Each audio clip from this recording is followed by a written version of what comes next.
Yang saya hormati Bapak Iwayan Nukalantara, MSI, PhD, dan yang saya hormati Bapak Ibu Dewan Penguji, salam sejahtera bagi kita semua.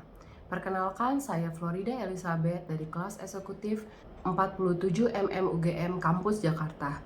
Dalam kesempatan ini, izinkan saya memaparkan hasil penelitian tesis saya yang berjudul Pengujian Perilaku Herding pada periode sebelum dan saat pandemi COVID-19 di Bursa Efek Indonesia. Berikut ini adalah hasil penelitian saya. Periode 2020 diwarnai oleh situasi pandemi COVID-19 yang cukup menimbulkan dampak yang luar biasa untuk semua sektor, sehingga berdampak secara nyata pada terganggunya aktivitas ekonomi. Di dalam konsep literatur keuangan, aspek perilaku dalam suatu keputusan investasi selalu menjadi perdebatan baik bagi investor, manajer aset keuangan maupun penelitian akademis. Behavior finance menunjukkan bahwa seorang investor melakukan suatu tindakan berdasarkan apa yang telah dilakukan oleh orang lain atau meniru orang lain. Pada dasarnya, teori keuangan klasik adalah perilaku rasional yang dimiliki oleh para pelaku pasar. Namun, hal tersebut tidak berlaku pada saat krisis. Para investor memiliki kecenderungan untuk melakukan keputusan tidak lagi dilakukan secara rasional. Pelaku pasar melakukan herding behavior yang merupakan satu dari beberapa tindakan perilaku yang tidak rasional. Terdapat beberapa penelitian atas perilaku herding yang telah memberikan bukti bahwa suatu perilaku herding pada umumnya berasal dari investor di berbagai negara dan dapat menemukan investor untuk pengambilan suatu keputusan. Berdasarkan kondisi tersebut, penelitian ini dilakukan untuk melakukan pengujian perilaku herding yang dilakukan oleh para investor pada sebelum pandemik dan pada saat pandemi COVID-19 dengan menggunakan metode CSAD atau Cross Section Absolute Deviation. Berikut ini merupakan rumusan masalah. Informasi adalah merupakan hal penting dalam melakukan pengambilan keputusan atau langkah apa yang selanjutnya akan dilakukan oleh investor dalam pengambilan keputusan. Dengan adanya suatu informasi yang asimetris dapat mengakibatkan kesalahan dalam pengambilan keputusan investasi yang berakhir pada risiko kerugian. Herding behavior memiliki cenderungan untuk terjadi pada pasar khususnya di negara-negara berkembang. Hal tersebut terjadi pada saat terjadinya pergerakan harga saham yang tinggi yang telah disebabkan atas terjadinya peningkatan volume jual yang tinggi secara bersamaan.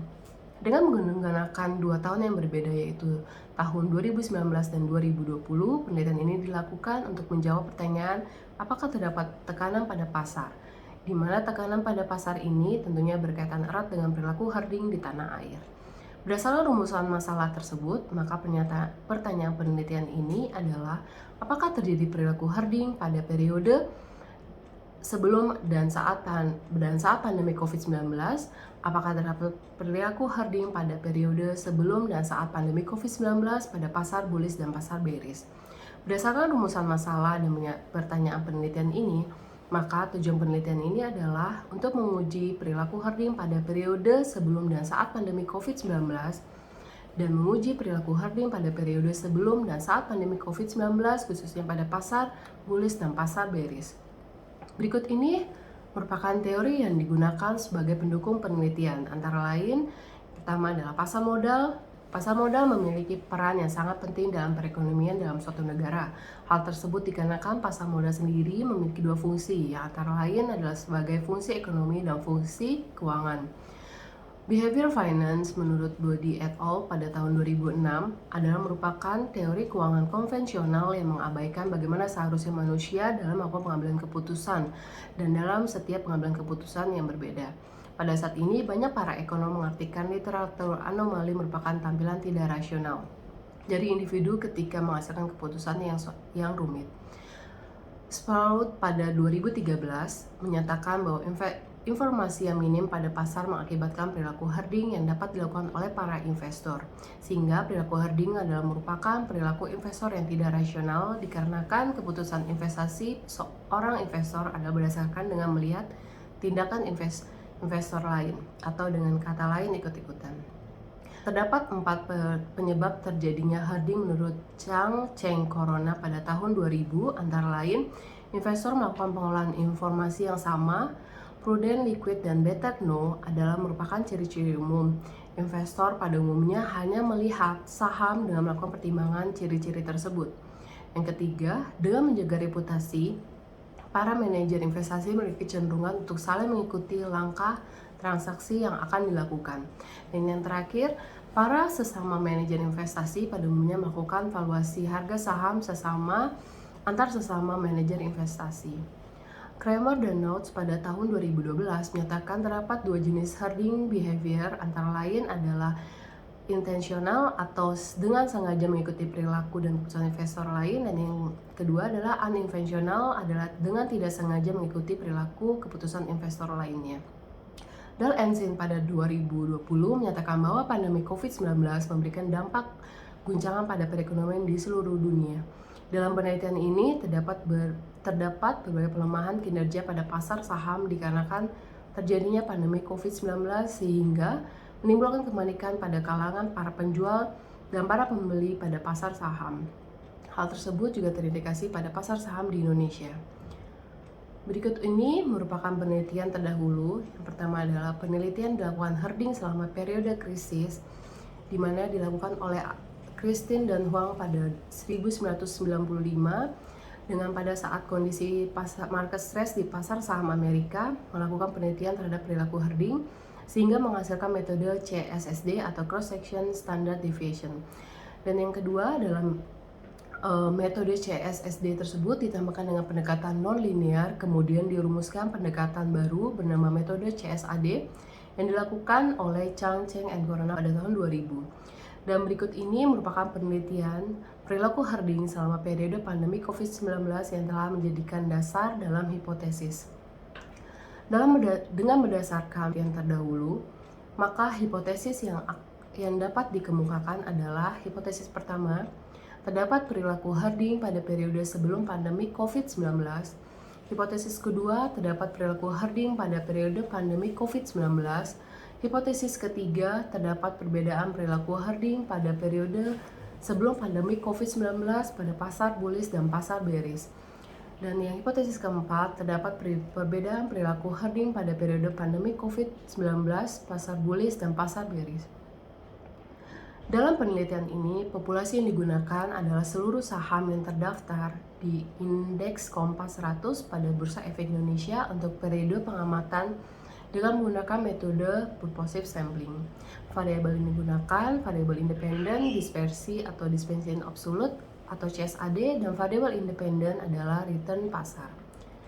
Berikut ini merupakan langkah-langkah dalam melakukan pengujian hipotesis. Selanjutnya, berdasarkan metode purposive sampling yang digunakan, diperoleh sampel penelitian sebanyak 76 emiten.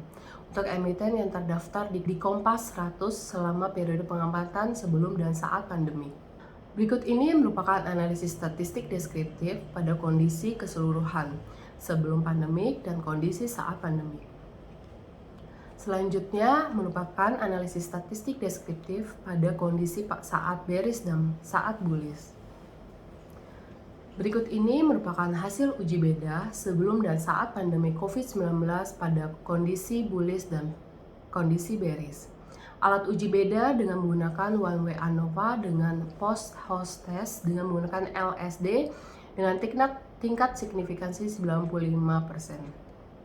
Berdasarkan hasil uji beda tersebut, dapat disimpulkan bahwa tidak terdapat perbedaan pada kondisi pasar bearish dan pasar bullish pada masa sebelum pandemi COVID-19. Namun terdapat perbedaan pada kondisi pasar bearish dan pasar bullish pada masa saat pandemi COVID-19. Berdasarkan pengujian hipotesis, maka dapat disimpulkan hasil regresi sebelum periode pandemi COVID-19 terdapat signifikansi 0,018 atau lebih kecil dari 0,05, sehingga dapat disimpulkan bahwa teridentifikasi perilaku hoarding pada saat sebelum pandemi COVID-19. Berdasarkan hasil regresi sesudah periode pandemi COVID-19, terdapat signifikansi 0,408 atau lebih besar daripada 0,05, sehingga dapat disimpulkan bahwa tidak teridentifikasi perilaku hoarding pada saat selama pandemi COVID-19. Selanjutnya, berdasarkan hasil regresi dengan melakukan mean comparison test uji beda, terdapat signifikansi 0,897 atau lebih besar daripada 0,05, sehingga dapat disimpulkan bahwa tidak teridentifikasi perilaku herding pada saat sebelum pandemi COVID-19 untuk pasar bullish dan pasar bearish. Dan yang selanjutnya pada kondisi pasar bullish dan bearish, namun pada saat periode pandemi COVID-19 berdasarkan hasil regresi dengan melakukan main comparison test uji, terdapat signifikansi 0,388 atau lebih besar daripada 0,05, sehingga dapat disimpulkan bahwa tidak teridentifikasi perilaku herding pada saat periode pandemi COVID untuk pasar bullish dan bearish. Dengan hasil pengujian hipotesis yang telah dilakukan, sehingga dapat disimpulkan bahwa ditemukannya adanya perilaku herding pada periode sebelum pandemi COVID, tidak ditemukannya perilaku herding pada periode pandemi COVID-19, dan tidak ditemukannya perilaku herding pada periode sebelum pandemi COVID-19 pada pasar bullish dan pasar bearish. Dan yang terakhir, tidak ditemukannya perilaku herding pada periode pandemi COVID-19 pada pasar bullish dan pasar bearish. Berikut ini adalah saran dalam penelitian ini yang dapat dijadikan pertimbangan dalam melakukan penelitian berikutnya mengenai perilaku herding. Yang pertama adalah penelitian selanjutnya dapat melakukan penambahan dalam periode pengamatan. Yang kedua, peneliti selanjutnya diharapkan dapat mempertimbangkan penambahan sampel perusahaan. Yang ketiga, peneliti selanjutnya diharapkan dapat menambah sampel perusahaan yang tidak hanya perusahaan yang terdapat di Indonesia.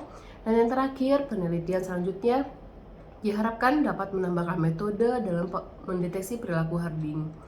Berikut Bapak dan Ibu, demikian presentasi tesis saya. Terima kasih atas perhatiannya, dan untuk yang kurang atau lebihnya mohon dimaafkan. Terima kasih.